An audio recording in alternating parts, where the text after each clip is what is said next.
শুভ সন্ধ্যা বন্ধুরা।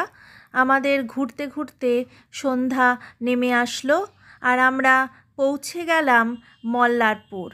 হ্যাঁ, এটি হচ্ছে মল্লারপুর শিব মন্দির বা মল্লেশ্বর মন্দির। 1114 শতাব্দীর মন্দির।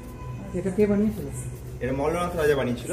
আর ইনি হচ্ছেন হালিশহরের কালী সাধক রামপ্রসাদ সেন আছেন না, ওনার তন্ত্রগুরু ছিলেন। এনার নাম কৃষ্ণানন্দ আগমবাগী। ইনি এখানে বাবার কাছে জীবন্ত অবস্থায় সমাধিস্থ নিয়েছিলেন।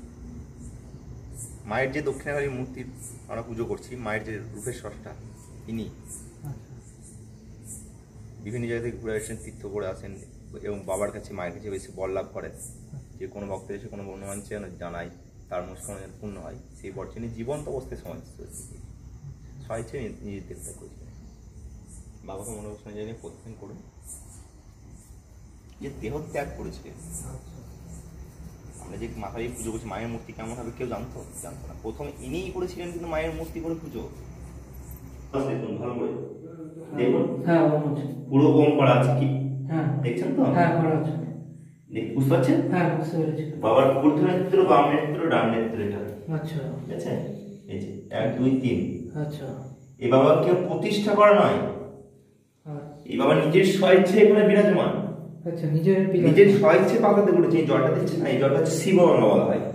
বাবা নিজের সবসময় নিচের থেকে ফুট করে জল উঠছে নিচে থেকে। আচ্ছা, নিচে থেকে উঠছে? নিচে থেকে উঠছে।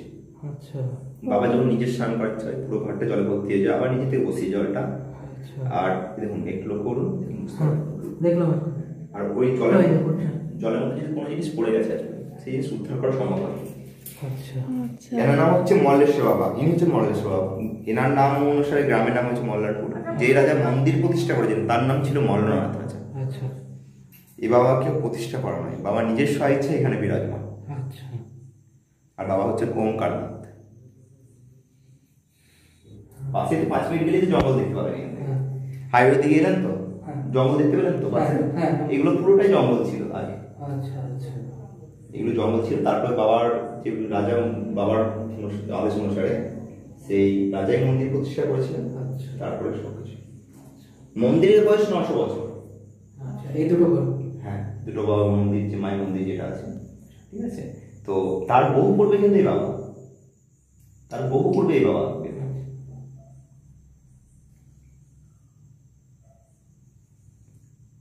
তো এই জঙ্গলের মধ্যে খুঁজে পাওয়াটাই তো একটা বড় কথা। বাবার সব ইচ্ছা।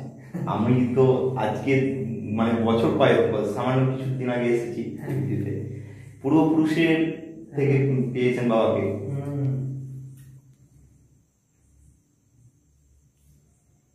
বাবার ইচ্ছা হয়েছে।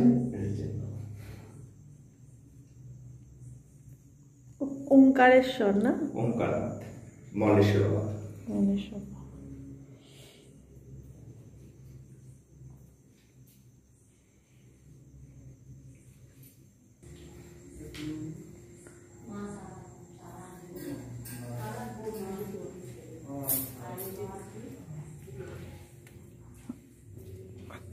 উনি হচ্ছেন মা সিদ্ধেশ্বরী।